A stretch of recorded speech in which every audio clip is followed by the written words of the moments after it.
שלום חברים, היום אנחנו נלמד איך פותרים קובייה של הונגרית 2x2. זה די קל, לומדים את זה מהר, סך הכל כמה דקות.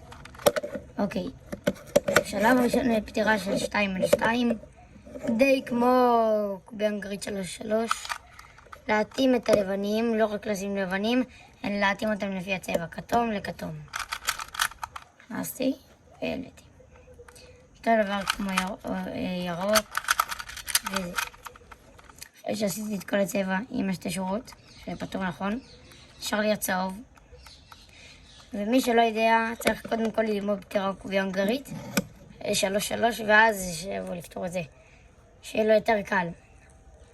אוקיי, פה אנחנו עושים את התרגיל הזה, נראה אותו עכשיו טיפה יותר לאט.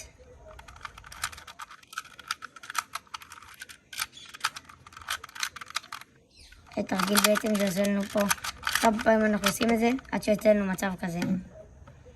יש לזה גם את האלגוריתם הזה גם בקובייה הונגרית רגילה 3x3. זה לפעמים יוצא ולפעמים לא.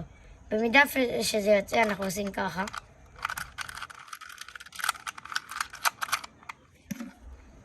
נפתרנו הצהוב.